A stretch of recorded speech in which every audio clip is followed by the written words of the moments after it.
అంటే నిన్న ఏ రోజైనా ఏ పరిస్థితిలోనైనా వంశీ అనే వ్యక్తిని ఒక్క మాట ఏ ఒక్కరినైనా అంటే నువ్వు ఇలాంటి వల్గర్ లాంగ్వేజ్ పడితే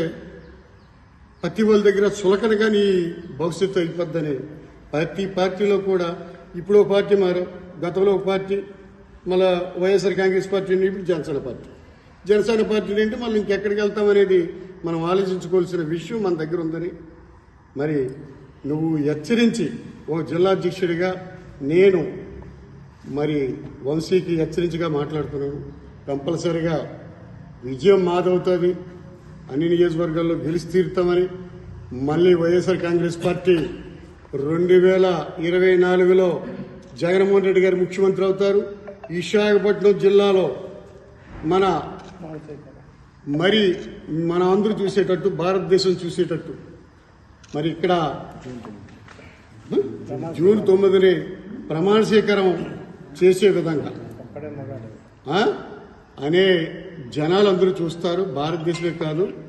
మరి అన్ని దేశాలు కూడా చూసే విధంగా ఏ విధంగా చేస్తుంది విశాఖపట్నంలో అంటే ఇలా ఉంటుందని మరీ మారుమూగే విధంగా. గతంలో చూసాం 2019లో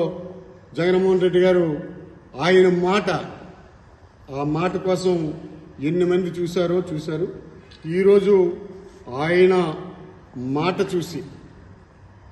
వైఎస్ జగన్మోహన్ రెడ్డి అనే మాట విశాఖపట్నం జిల్లాలో వినబడుతుందని ఆంధ్రప్రదేశ్ ప్రజలందరూ కూడా ఆయన వైపు ఉన్నారని ఈ సందర్భంగా మీడియా ద్వారా మరి వంశీకి హెచ్చరిస్తూ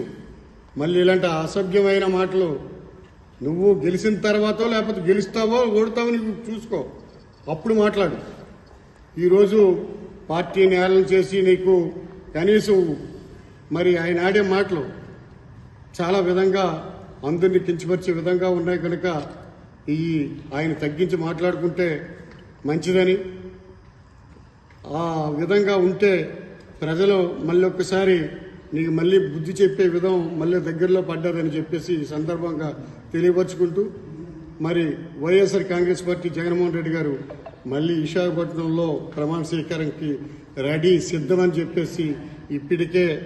చాలామంది విశాఖపట్నం రావడానికి సిద్ధంగా ఉన్నారని ఈ సభాముఖంగా మీడియా ద్వారాగా ప్రజలందరికీ మీ మీడియా ద్వారా పత్రిక ద్వారా తెలియపరుస్తారని మీ మీడియా ద్వారా సోదరులందరికీ కూడా చేతులు జోడించి నమస్కరిస్తూ